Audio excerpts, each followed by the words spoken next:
अस्सलाम वालेकुम नाज़रीन, मैं हूं अरसलान खोकर। आप देख रहे हैं प्रोग्राम असल बात। पाकिस्तान और उसकी इकॉनमी एक अलग चैप्टर है, इस पर भी ज़रा बात करेंगे।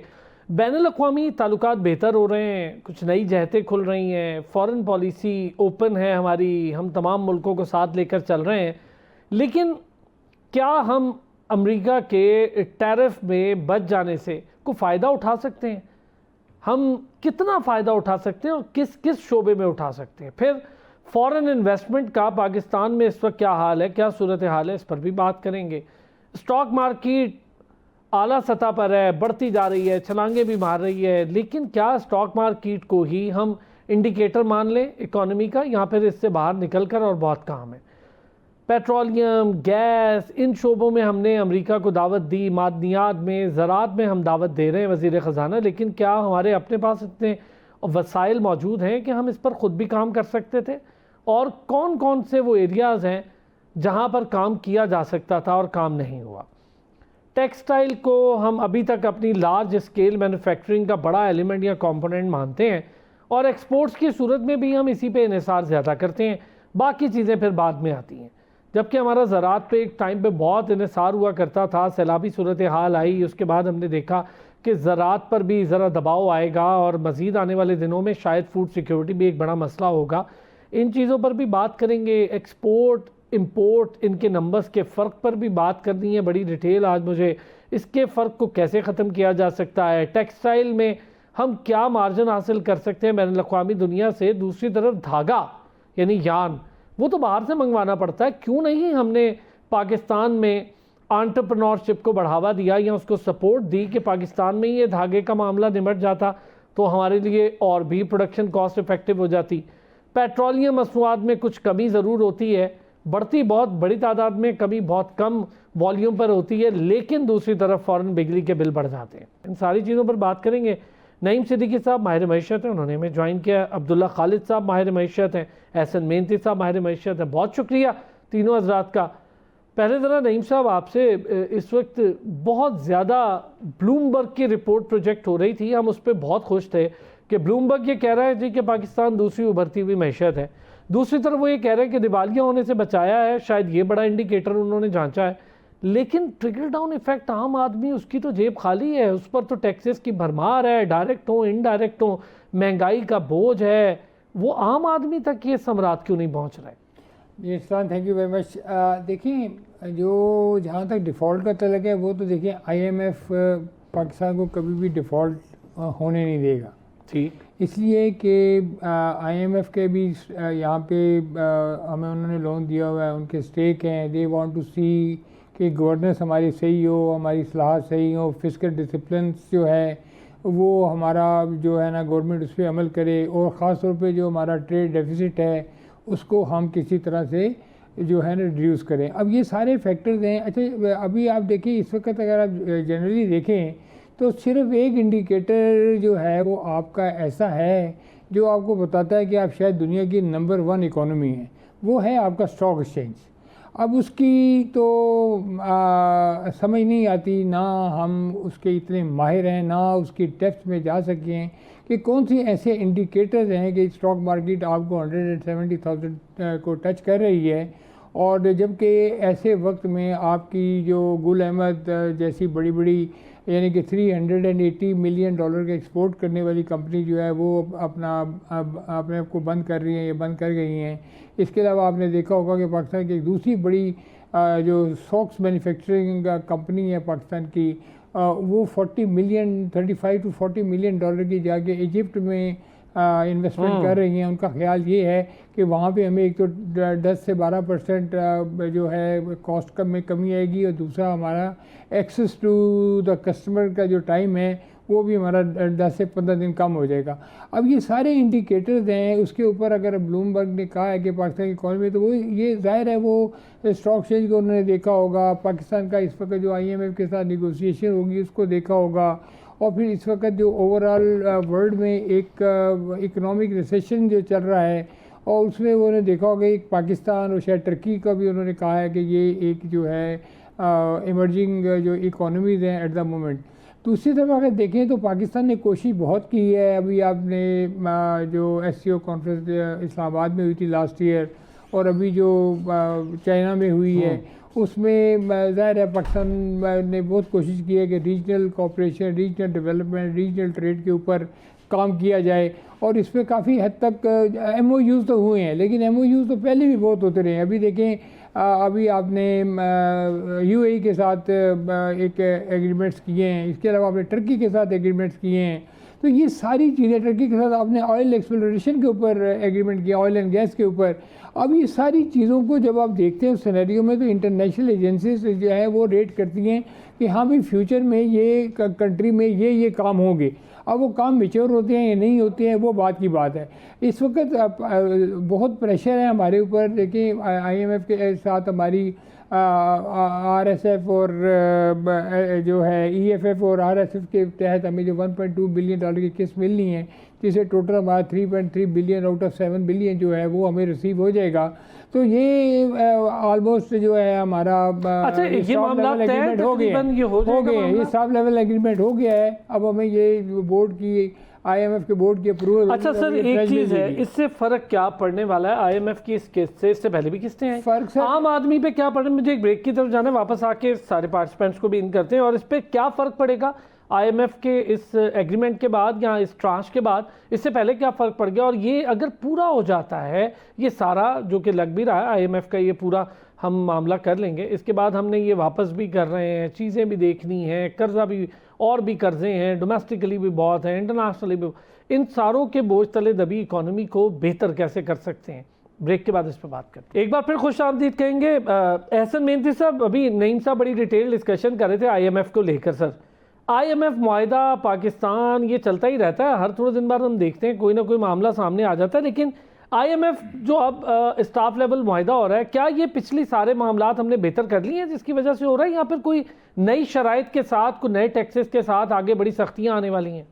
खुशाइन बात यह है कि $1.2 बिलियन का SLA जो है वो साइन ऑफ हो गया है। आई थिंक इसको हमें पॉजिटिव लेना चाहिए, बट जो उनकी टर्म्स हैं उसके अंदर स्पेसिफिकली जो मॉनेटरी पॉलिसी को टाइट करने वाली टर्म है, आई थिंक उसको जो है वो हमारे लिए क्वेश्चन मार्क रहेगी कि उसको हम किस तरह से रिजॉल्व करेंगे ऐसी सिचुएशन के अंदर जहां पर टाइट मॉनेटरी पॉलिसी की वजह से हमारी ग्रोथ इम्पैक्ट की है और फ्लड्स की वजह से हमें उसका इम्पैक्ट नज़र आ रहा है कि जब फ्लडिंग हो गई तो उसके बाद जो उसके लॉसेज हुए उसकी या इंडस्ट्रियलाइजेशन के लिए हमें ज़रूरी है कि पॉलिसी रेट की कटौती हो, लेकिन वो हमारे लिए थोड़ा सा डिफिकल्ट होगी क्योंकि IMF की वन ऑफ द कंडीशन ये है कि अपनी फिस्कल पॉलिसी और मॉनेटरी पॉलिसी दोनों को टाइट रखा जाए। तो हम ये पूरे तरीके से नहीं कह सकते कि हमने जो है वो हमारे ऑब्जेक्टिव्स अचीव हो गए ये IMF प्रोग्राम या SLA को साइन ऑफ करते हुए। आगे जो हमारे चैलेंजेस आने हैं उसमें फिस्कल मेजर्स जो हम लेंगे, जाहिर इसमें हम देखेंगे गवर्नमेंट एक्सपेंडिचर्स के अंदर कमी देखी जाएगी और मॉनेटरी पॉलिसी को टाइट रखा जाएगा।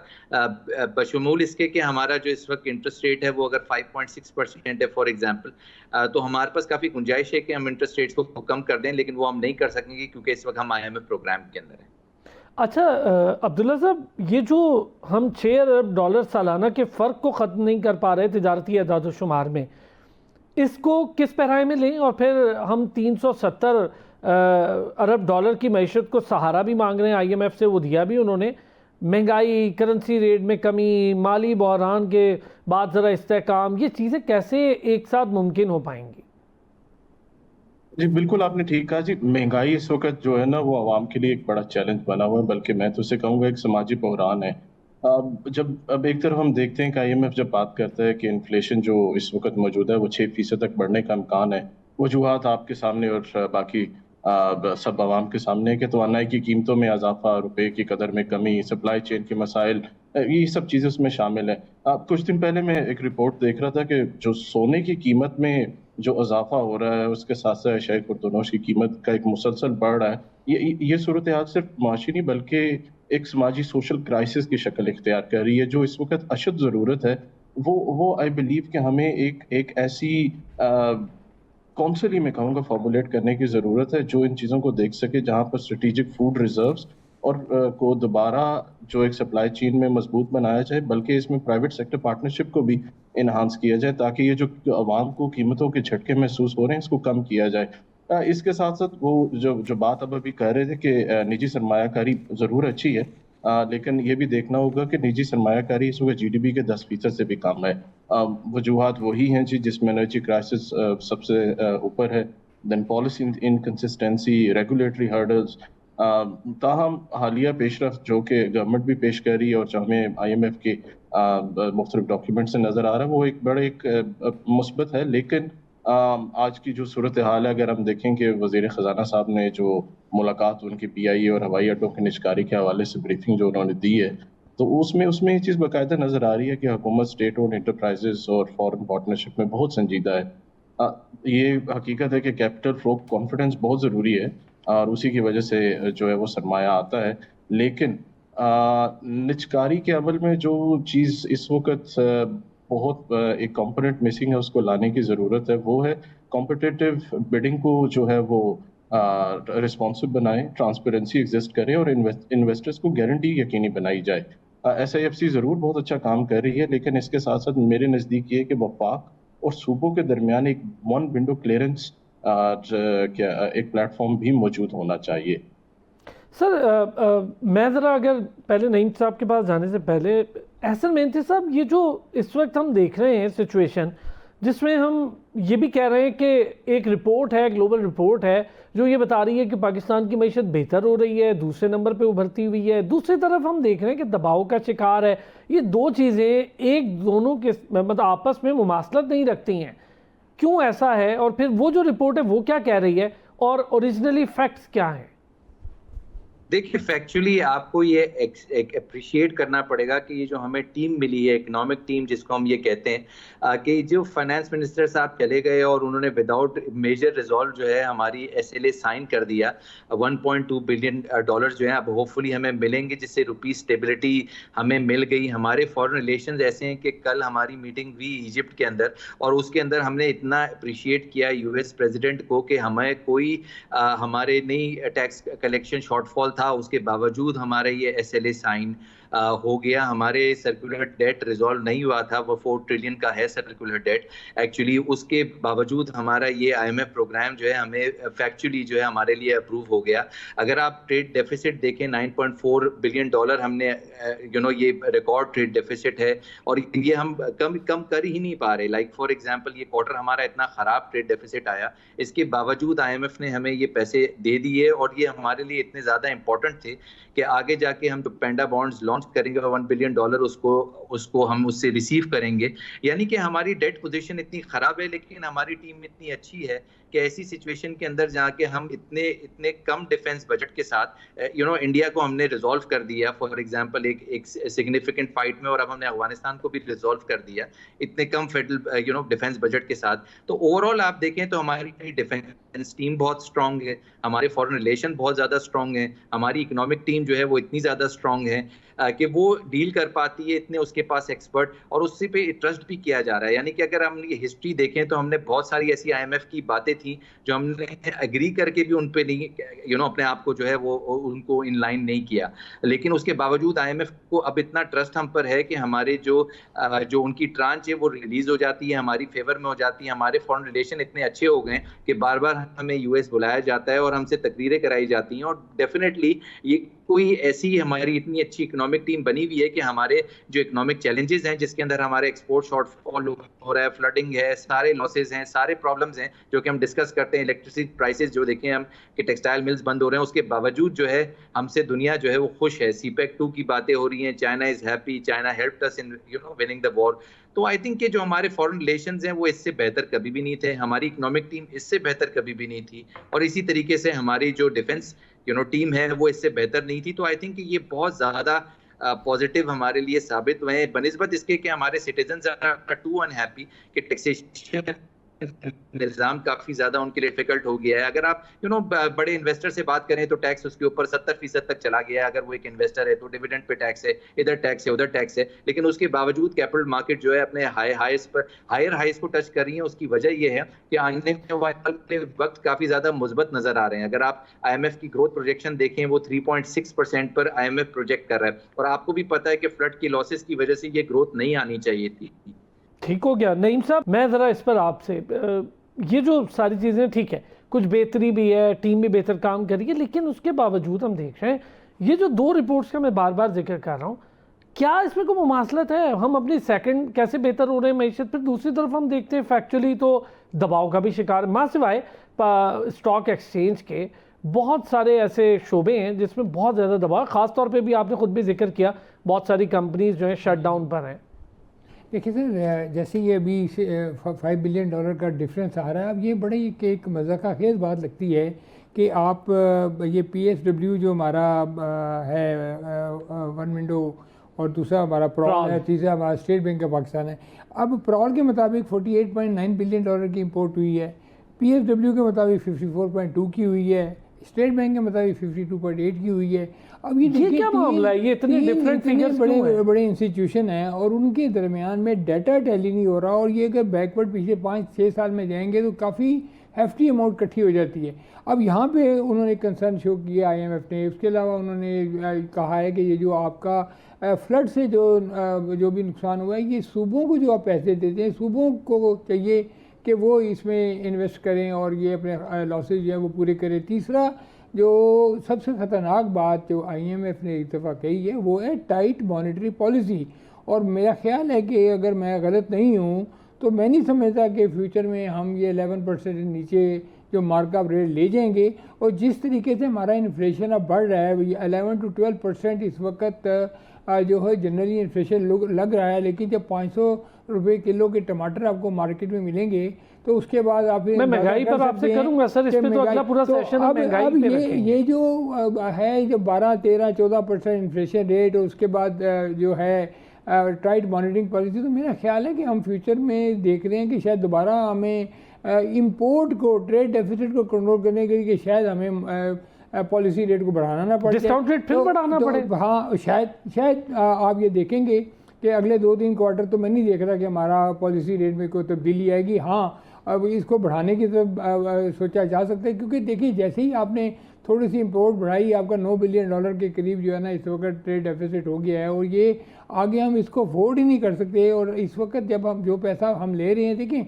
वो जो तो हम अपने कर्जे उतारने के लिए ले रहे हैं, या हम अपनी सर $10,100 मिलियन के हमने गुज़िश्ता साल कर्ज ले लिए। हाँ, ले लिए हैं ना, तो वो उतारेंगे कैसे? हम तो अपने कर्ज का मार्कअप भी पे करने के लिए डाल। तो ये इस वक्त सिनेरियो बहुत डिफ़िकल्ट है। 2-3 फैक्टर्स और सेक्टर्स ऐसे हैं जिसके ऊपर, जैसे कि अभी लार्ज स्केल मैन्युफैक्चरिंग अभी डाउन है, और जैसे अभी स्टॉक चेंज की बात हुई, उसकी तो कोई देखने समझ ही नहीं आ रही है कि हमें कि क्या मैं समझने की एहसन साहब से पूछूंगा कि जो स्टॉक मार्केट को इतनी, एक दिन मार्केट 4000 पॉइंट डाउन होती है, दूसरे 3 दिन में मार्केट फिर 9000 पॉइंट गेन कर लेती है। तो ये इतनी इसको तो दुनिया की कोई भी एजेंसी देखेगी तो वो तो पाकिस्तान की रेटिंग को डेफिनेटली हाई करेगी। अच्छा, ज़रा मैं इस पर अब्दुल्ला साहब आपका व्यू, जो अभी नईम साहब ने भी कहा और अभी एहसन मेहनती साहब ने भी कहा, जो डिस्काउंट रेट वाला मामला है, इसकी कमी से कोई फ़ायदा हुआ है? शरह सूद, यानी आम फहम लफ्ज़ में शरह सूद की कमी की गई गवर्नमेंट की तरफ से, कोई फ़ायदा पहुँचा है इसका इकॉनमी को या हमारी लोकल मार्केट को?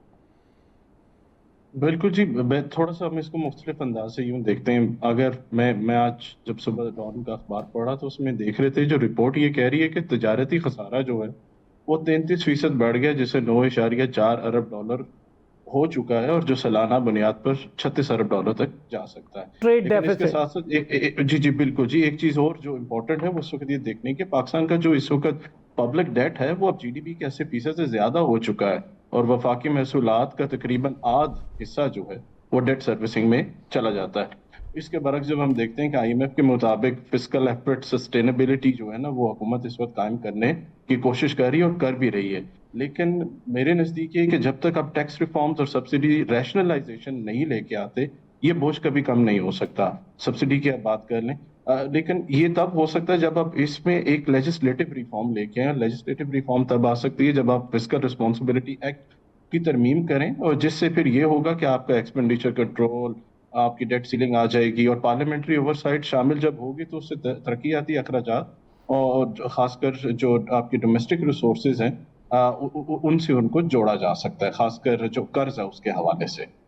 अच्छा, बड़ी आपने बेहतर बात बताई है। मैं ज़रा एहसन मेहंती साहब, ये जो हमने डिस्काउंट रेट में बड़ी कमी की, बड़ा कंट्रोल किया, आपके नज़दीक को बहुत फ़ायदा हुआ है? मुझे तो लगता है बहुत ज़्यादा फ़ायदा सिर्फ स्टॉक एक्सचेंज को ही हुआ है इसका। देखें, स्टॉक एक्सचेंज को बिल्कुल हुआ कि ये 22% पर जब डिस्काउंट रेट था तो stock exchange was like 35,000 level. जब ये 11% हुआ तो हमने देखा कि ये 160,000 को क्रॉस की और 170 की तरफ निकली हुई है। तो आई थिंक कि ये जो बेनिफिट हुआ जाहिर है उन इन्वेस्टर्स को हुआ जो आके प्रोजेक्शंस कर रहे थे, और जाहिर है कंपनीज जो कि हेवी लेवरेज थी उनकी प्रॉफिटेबिलिटी। अच्छा, मैं एहसन मेहंदी साहब माजरत के साथ एक ब्रेक लेनी है, आपसे ही बात शुरू करूंगा, ये बड़ी इंपॉर्टेंट बात है, एक ब्रेक के बाद इस पर जरा बात करें। एक बार फिर खुश आमदीद जी एहसन मेहंदी साहब, प्लीज डिस्काउंट रेट वाले मामले पर। जी, मैं ये समझता हूँ कि जब ये 22% से 11% डिस्काउंट रेट आया तो इसमें हमें नजर आया कि स्टॉक मार्केट 35,000 से हमने देखा 160,000 को क्रॉस की। ये एक मेजर रीजन था। और फिर उसके बाद हमने फेडरल बजट को आते हुए देखा कि जिसके अंदर बैंकिंग डिपॉजिट पे 20% तक टैक्स आयद हो गया और कैपिटल मार्केट पे कैपिटल गेन पे 15% पे टैक्स जो है मुस्तहकम रखा गया। तो आई थिंक गवर्नमेंट पॉलिसी भी कुछ इस डायरेक्शन थी कि बैंक डिपॉजिट से उन पे टैक्स ज्यादा लग रहा था और कैपिटल मार्केट पे टैक्स, यानी कि ज्यादा रिस्क था स्टॉक मार्केट के अंदर इन्वेस्ट करना, तो उस पर 15% टैक्स लगाया, 5% टैक्स की छूट दी गई अगर आप कंपेयर करें बैंकिंग डिपॉजिट के। तो आई थिंक ये भी एक मेजर रीजन है कि इंस्टीट्यूशनल एक्टिविटी कैपिटल मार्केट में बढ़ गई, क्योंकि कैपिटल मार्केट पे टैक्स कम लग रहा है क्योंकि इन्वेस्टर ज्यादा रिस्क लेता है। और यही बात की गई कि ये टैक्स इस पे कम लगाना है क्योंकि गवर्नमेंट को आगे कुछ जो फंड करने थे अपने बहुत सारे प्रोजेक्ट्स, प्राइवेटाइजेशन पीआईई की करनी है, दीगर लेवल्स पर जो है सुकूक रेस करने हैं, कैपिटल मार्केट से फंडिंग गवर्नमेंट की जो है डेट के जो इश्यूज है वो सॉल्व होते हैं। इस सूरत के अंदर कैपिटल मार्केट को फरोग देते हुए कैपिटल मार्केट को कुछ टैक्सेशन फेवर्स दी गई जिसकी वजह से फंड्स जो हैं वो बैंकिंग डिपॉजिट से निकल के कैपिटल मार्केट की तरफ आए। तो मैं ये समझता हूं कि ये एक अच्छी डायरेक्शन हुई। उससे ये हुआ कि जी कैपिटल मार्केट के अंदर एटलीस्ट कैपिटल गेन्स मेरे लोगों को, और आई थिंक कि जो हमें इस वक्त जो डेवलपिंग सिचुएशन है जिसमें हमने IMF के 1.2 बिलियन डॉलर का SLA अचीव किया है, आई थिंक कि वो भी एक मेजर रीजन है। बहुत सारी हमने जंगें भी जीती हैं जिसमें हमारी जो अफगानिस्तान के साथ और इंडिया, आई थिंक कि उसका भी पॉजिटिव इम्पैक्ट है। जो ओवरऑल हमारी जो फॉरेन रिलेशन बेहतर हुए यूएस के साथ, जिसमें हमने बेहतर टैरिफ के टर्म्स US 19% टैक्स को हम लेकर आए, तो आई थिंक उसको भी काफी ज्यादा पॉजिटिव जो है वो लिया जा रहा है। टैरिफ को हमने सही तरीके से डील किया और अब गोइंग फॉरवर्ड हमारे रेमिटेंसेस का डेटा भी रोबस्ट है। $3 बिलियन से ज्यादा रेमिटेंसेस आती हैं जिसकी वजह से करंट अकाउंट हमारे सरप्लस भी आए हैं। तो आई थिंक कि ये बहुत सारी इकोनॉमिक सिचुएशन भी हमारी बेहतर हुई और फिर साथ में हमने देखा कि हमारी जो फॉरेन रिलेशन है वो बेहतर हुए। आई थिंक ये बहुत सारी ऐसी वजूहत है जिसकी वजह से कैपिटल मार्केट जो है वो पॉजिटिविटी की तरफ गई और डिस्काउंट रेट का भी बेनिफिट मिला।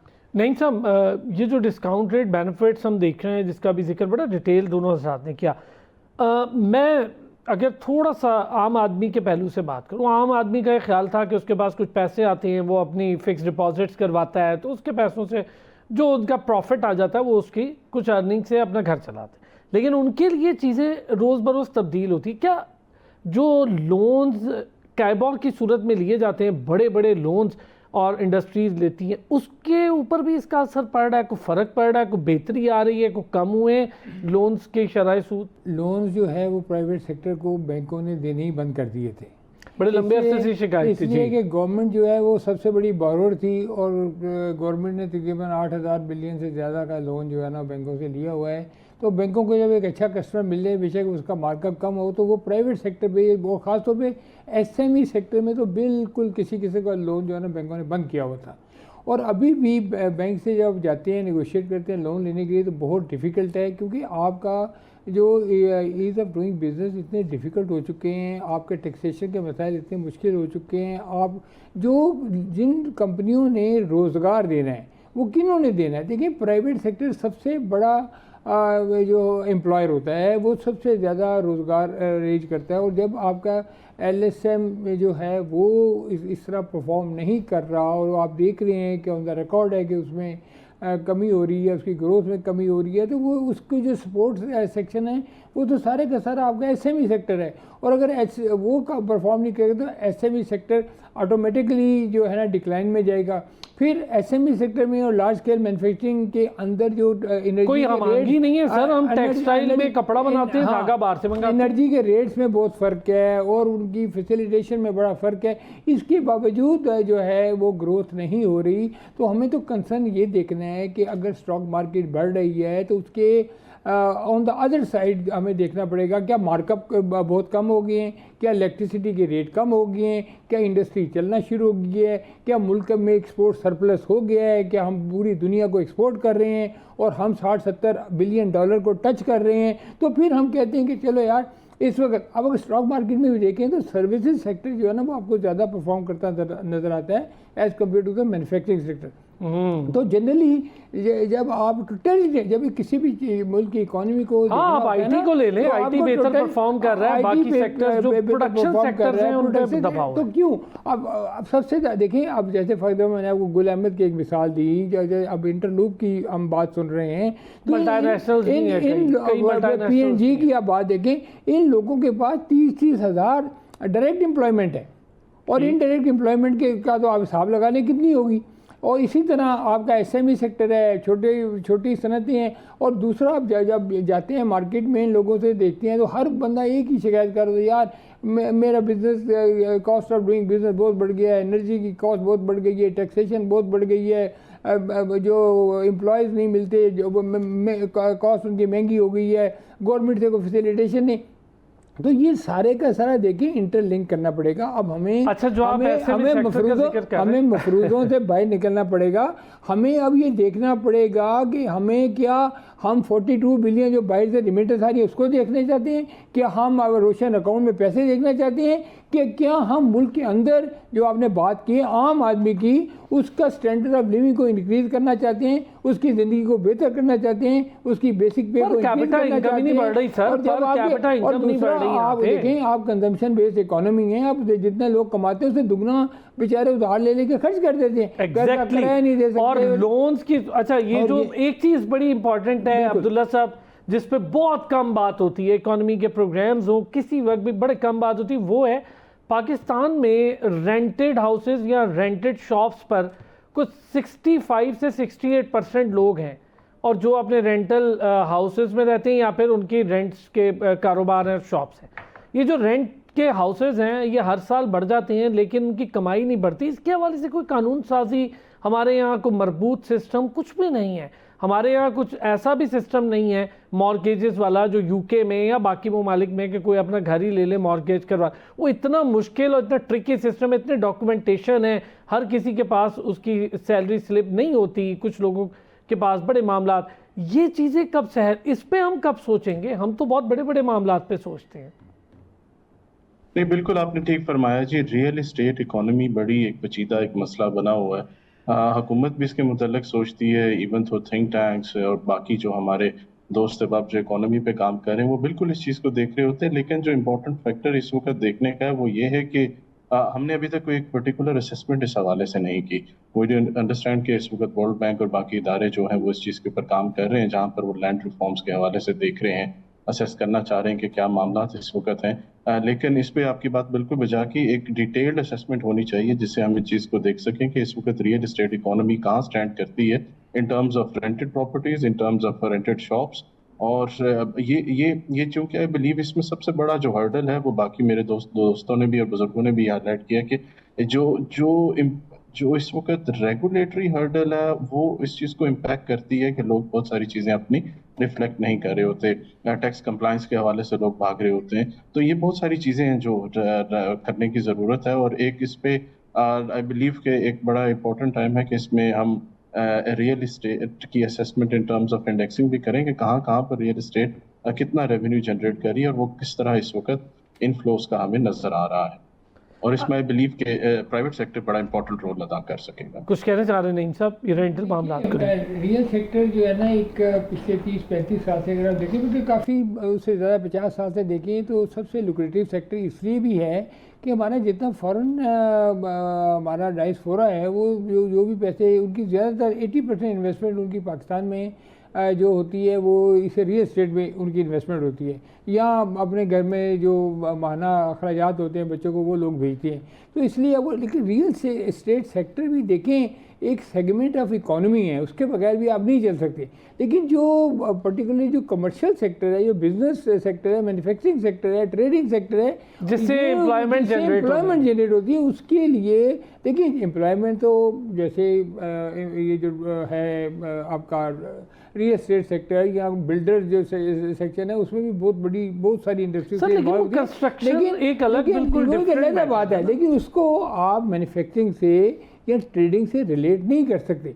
आप मैन्युफैक्चरिंग के ऊपर, ट्रेडिंग के ऊपर गवर्नमेंट को अलहदा वैसी ही पॉलिसी लेके आनी चाहिए जैसी वो रियल एस्टेट को देती हैं। अगर वो इनको एग्जम्पशन देती हैं तो आप आज बात कर रहे थे कि हम बात करते हैं क्रिप्टो करेंसी के ऊपर 2000 मेगावाट बिजली गवर्नमेंट प्रोवाइड करेगी। भाई ये 2000 मेगावाट बिजली है, ये लार्ज स्केल मैन्युफैक्चरिंग को दे दें, आप सनतों को दे दें, आप कॉस्ट ऑफ इलेक्ट्रिसिटी को कम करें, और फिर आप देखें कि क्या वजह है कि हमारे जो पीएस कंट्री हैं वो हर साल उनकी एक्सपोर्ट बढ़ रही है। आप पिछले 20 साल का डाटा तो निकालें, आप देखें लोग आपसे 50-100 गुना आगे चले गए हैं।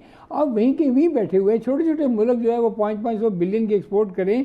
हमारे में किस चीज़ की कमी है? क्या हम एक इंटेलिजेंट कौम नहीं है? क्या हम हार्ड वर्किंग कौम नहीं है? क्या हमारे पास इंजीनियर नहीं है? क्या हमारे पास IT एक्सपर्ट्स नहीं है? बाहर भी तो जा रहे हैं सब कुछ है, तो वही उनके पास भी है। आज बांग्लादेश को, वियतनाम को, कंबोडिया को, अब ये छोटे छोटे ममालिक को देखें, वो आपसे कितना आगे चले गए, और हम बैठ के आज यही बातें करें कि इस बात पे भी टैक्स लगा दो, इस बात पे भी टैक्स लगा दो, रेंट पे भी टैक्स लगा दो, सेल टैक्स भी लगा दो। कोई टैक्स ऐसा नहीं है जो आप नहीं लगाते। और आजकल आप देखें FBR वाले हर एक को नोटिस भेज रहे हैं कि आपके बैंक में इतनी ट्रांजैक्शन हुई है, आपने क्रेडिट कार्ड में इतनी परचेज की है। अब देखिए नहीं, this is a little fearful situation for a new taxpayer and existing taxpayer। अच्छा, ये अच्छी चीज़ आपने बताई। एहसन मेहंदी साहब, ये जो अभी नईम साहब और अब्दुल्ला साहब बात कर रहे हैं, ये टैक्स रिफॉर्म्स का हम जिक्र करते हैं, दूसरी तरफ ये रेंटल बिजनेस और जो लिविंग इकोनॉमी हमारी, उस पर इतना ज़्यादा प्रेशर है। फिर हम ये जो टैक्सेशन के ज़रा सी ट्रांजैक्शन और ये आप किसी को मैसेज कर रहे हैं, वो ये चीज़ों से बेहतर है कि आप एक सिस्टम क्यों नहीं क्रिएट कर देते?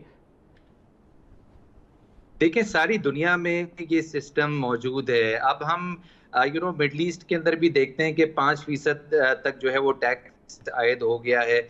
कॉर्पोरेट्स पर हो गया है, इंडिविजुअल्स पर हो गया है। वहाँ पर भी जो है सेल्स टैक्स का सिस्टम यानी कि वैट का सिस्टम है जो है वो आयद है सारे मिडल ईस्ट के अंदर। तो आई थिंक कि हमें इस रेशनल से निकलना पड़ेगा कि there is no free lunch, और जिसके अंदर हम देखते हैं कि बहुत सारे प्रोविंशियल लेवल पे हॉस्पिटल्स कम से कम उन लोगों के लिए जो इस्तिताअत नहीं रखते उनके लिए फ्री हॉस्पिटलाइजेशन भी है, और फिर जाहिर है स्ट्रीट लाइट्स उनके लिए फ्री हैं जो नॉन टैक्स पेयर्स हैं। आई थिंक कि ये बहुत सारी ऐसी चीज़ें जिनको हमें पॉजिटिव एंगल से भी देखना पड़ेगा। अगर हमें टैक्सेशन हमने नहीं दिया तो जाहिर है हमने वो भी इकोनॉमीज देखनी है जहाँ पर ये टैक्सेशन 45% तक आयद है, जिसमें US इकोनॉमी, UK इकोनॉमी, एक इंडिविजुअल पे 45% टैक्स लिया जाता है। तो हमें बस ये देखना है कि everybody should be treated equally, यानी कि रिच से भी 45% लेना चाहिए और जो रिच नहीं है उससे भी लेना चाहिए। तो टैक्सेशन जो सिस्टम है उसको हमें समझने की भी जरूरत है उसके अंदर कि दुनिया भर के अंदर टैक्सेशन लिया जाता है। वो बात बिल्कुल ठीक है कि ये जो गवर्नमेंट को जो फैसिलिटीज हैं यानी कि एजुकेशन देनी चाहिए, करप्शन को रोकना चाहिए, ये एक बहुत बड़ा इशू है। और जाहिर टैक्स टू GDP अगर आप पाकिस्तान का देखें तो वो 10% भी नहीं है, और हम अगर कंपेयर करें इंडिया पे तो 18-19% पर टैक्स टू GDP है, यानी कि वहां पर ज्यादा बोझ है टैक्स पेयर्स पर। अगर आप रिच देखें तो उस पर भी है और अगर रिच नहीं है तो उस पर भी है। तो कहने का मकसद ये कि we have to live with the system. Government के एक्सपेंडिचर्स होते हैं, ज्यादा होते हैं, इसमें हर एक को ख्याल रखना पड़ेगा। गवर्नमेंट को भी ख्याल रखना पड़ेगा कि फिस्कल मेजर्स जो हैं उनके रिलेटिवली कम हो। उन तरजीहात वहां पर होनी चाहिए जहां पर पॉवर्टी रिडक्शन हो। हम तरजीहात जो है ट्रेन बनाने पर लगा रहे हैं। तो आई थिंक कि ये सारी जो बैलेंस है वो गवर्नमेंट को खुद ही देखना पड़ेगा। और जाहिर है इसके अंदर हमारे पार्टनर्स भी हैं, जिसमें चाइना भी CPEC के अंदर जब मौजूद था तो उसने पावर प्लांट्स लगाए और आई थिंक कि उस पर गवर्नमेंट एक्सपेंडिचर्स भी लगे, ट्रेनें बनी, चाइना की मदद से बनी। आई थिंक कि वो CPEC का भी पार्ट था। तो आई थिंक कि बैलेंस होना चाहिए जहां पर गवर्नमेंट जो है जिसको हम इलेक्ट करते हैं वो अपने तरीके से सोचे कि क्या तरजीहात उसकी हैं। ठीक हो गया। अच्छा, मुझे एक ब्रेक की तरफ जाना है सर, ब्रेक से आता हूँ। लास्ट सेक्शन जरा करेंगे हम हमारी जो पावर प्रोडक्शन है उसको लेकर। बिजली फिर महंगी हो रही है, दूसरी तरफ सोलर जब आपने लगाए और नेट मीटरिंग का मामला आया, वो अब हुकूमत के लिए परेशानी बनता जा रहा है, उससे भी खुश नहीं है। पहले सोलर पे जाना चाहते थे, अब सोलर से खुश नहीं कि बिजली की कंजम्पशन कम हो रही है, वहाँ पैसे कम आ रहे हैं। कैसे चलेगा ये मामला, इसको कैसे बैलेंस करेंगे? ब्रेक के बाद इस पर बात करते हैं। एक बार फिर खुश आमदीद कहेंगे। नईम साहब कुछ कहना चाह रहे थे, पहले आप कहें फिर मैं ज़रा बिजली पर बात करूँगा। मेहती साहब की बात से मैं एग्री करता हूँ कि टैक्स लोगों को देना चाहिए। अब बात यह है कि अगर एक सेक्टर जो है, फॉर एग्जांपल मैन्युफैक्चरिंग सेक्टर है, वो अगर 30% टैक्स दे रहा है, ट्रेडिंग सेक्टर भी 30% टैक्स दे रहा है, बाकी सेक्टर भी टैक्स दे रहे हैं, तो फिर जो जीडीपी से रिलेटेड जितने सेक्टर हैं जिसमें आपकी इंडस्ट्री भी है, सर्विसेज भी है, एग्रीकल्चर भी है, तो आप सबको अक्रॉस द बोर्ड आप रैशनलाइज क्यों नहीं करते?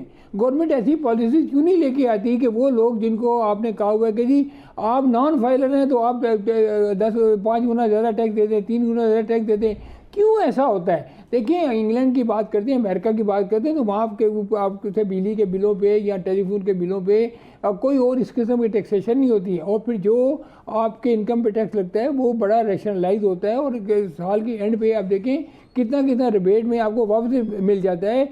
और वो ऐसा भी नहीं होता कि आपने जो इनकम डिक्लेयर की है वो FBR कहेगी जी नहीं आपकी तो 6 गुना ज़्यादा इनकम है, हम इसको मानते नहीं हैं। वो एक सिस्टम के थ्रू चीज़ें गुजर रही होती हैं और किसी को वहाँ कंप्लेंट भी नहीं होती है। यहाँ लोगों को क्यों कंप्लेंट है? आज इंडस्ट्री वाले उठ के खड़े होते हैं, आज आपको जो UBG वाले हैं, FPCC वाले हैं, चैम्बर्स वाले हैं, वो क्यों चीखें मार रहे हैं? उनको कोई शिकायत है, कोई मसाइल हैं, तो वो गवर्नमेंट से कहती है नहीं चीज़ों को ठीक करें, आप रेशनलाइज करें, आप प्राइवेट जो पब्लिक पार्टनरशिप है, आप इंडस्ट्री को बड़ी बड़ी जो हमारी एसोसिएशन है, चैम्बर्स को, उनको बिठाएं, उनसे बात करें, मशावरत करें और बताएं कि भाई किस चीज़ पे टैक्स होना चाहिए, कितना होना चाहिए। ये नहीं है कि आप ऊपर से लेके नीचे तक हर चीज़, इनकम टैक्स के अलावा, सेल टैक्स के अलावा, बिजली के ऊपर, गैस के ऊपर, आप हर चीज़ के ऊपर टैक्स लगा रहे हैं। इवन तो अब पंजाब में उन्होंने रेंट के ऊपर भी सेल टैक्स लगा दिया, जो कि कोई उसकी तुक्की नहीं बनती।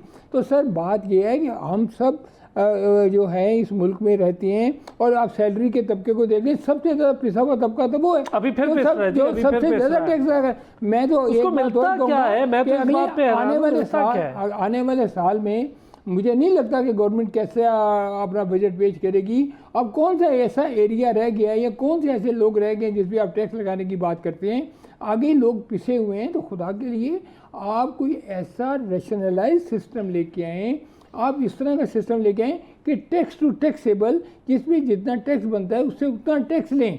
आप बेजा लोगों को तंग नहीं करें और इंडस्ट्री को चलाएं, क्योंकि tax is a dividend of economy. Economy चलेगी, आपके वक्त टैक्स आना शुरू हो जाएगा। अगर आप कहेंगे नहीं पहले एडवांस टैक्स ले लो इनसे, होता ये है सर कि टैक्स देने की सकत पैदा करें लोगों में, उसके बाद टैक्स ले लें उनसे, कोई भी मना नहीं करेगा। लोग इसीलिए तो भागते हैं इन चीज़ों से। एग्जैक्टली। अब्दुल्ला साहब, सर बिजली की कीमत और ज़रा समझाने की कोशिश भी कर दें सुनने वालों को। ये सोलर इतनी एक हमारी पॉलिसी आई थी सोलराइजेशन की, अब हम उससे भी परेशान हैं कि सोलर लग रहे हैं, नेट मीटरिंग हो रही है, तो बिजली बनाने वाले जो कारखाने हैं उनको पैसे कहाँ से देंगे, और जिन्होंने लगा लिए हैं वो बेचारे खुद परेशान हैं, उनके लिए नई नई पॉलिसी हर 2 महीने बाद आ जाती है। दूसरी तरफ बिजली के बिल बढ़ते चले जा रहे हैं, जो बिजली पर हैं वो सारा बोझ उठाएंगे। जी बिल्कुल जी। इस वक्त जो मौजूदा पाकिस्तान का जो पावर सेक्टर है वो नो डाउट हमारी इकोनॉमी के लिए एक बड़ा माली बोझ बन चुका है। आपका सर्कुलर डेट दिन ब दिन जो है इसकी वजह से बढ़ता जा रहा है, और इसकी बुनियादी वजूहात क्या है जी? वो महंगी पावर प्रोजेक्ट एग्रीमेंट्स, फिर आपकी जो लाइन लॉसेस और बिल वसूली में कमजोरियां शामिल हैं। लेकिन इसके बरक्स जो है वो हुकूमत को बिजली की पैदावार तो बढ़ानी पड़ी, मगर वो ज़्यादातर जो आपकी जो इम्पोर्ट फ्यूल बेस्ड जनरेशन पर मुनहसर रही, जिसकी वजह से ये है कि आपकी तवानाई की लागत जो है वो गैर मामूली तौर पर बढ़ती गई। लेकिन इसके साथ साथ हुकूमत अब जैसा कि आपने खुद कहा कि आए रोज जो वो पॉलिसी में तब्दीली आ रही होती है और वो पॉलिसी शिफ्ट का इंदिया भी देते रहते हैं। यानी ज़्यादातर फोकस ये है कि रीन्यूएबल एनर्जी ट्रांजिशन की तरफ जाना है। This is the most important thing. ख़ास तौर पे सोलर इंस्टॉलेशन को फ़रोग दिया भी गया, जिसकी वजह से ये हुआ कि नेट मीटरिंग पॉलिसी के तहत घरेलू और सनती सार्फिन में हमने देखा कि सोलर पैनल के इस्तेमाल और इंस्टॉलेशन में 35% तक इजाफा हो गया, जो कि नेपरा का डाटा इस चीज़ को हाईलाइट करता है। लेकिन इस शोबे में क्या हुआ जी कि जो आपकी पॉलिसी इनकन्सिस्टेंसी है और इम्पोर्ट रिस्ट्रिक्शंस की वजह से जो तरक्की in terms of the solar sector है अब वो बहुत सुस्त रवि का शिकार हो गई। इस वक्त अगर हम देखें तो सबसे बड़ा चैलेंज जो है वो डिस्कोजा आपकी डिस्ट्रीब्यूशन कंपनीज हैं जो ग्रिड उससे मुंसलिक है, खासकर वो सोलर चैनल एनर्जी को जो है वो प्रॉपर्ली मैनेज नहीं कर पा रहे। जिसकी वजह से इंटीग्रेशन आपका लॉस बहुत बढ़ता जा रहा है। साथ ही आपकी नेट मीटरिंग पॉलिसी रिफॉर्म्स पर गैर यकीनी ऐसी एक सिचुएशन है जिस पे अशद ज़रूरत है काम किया जाए।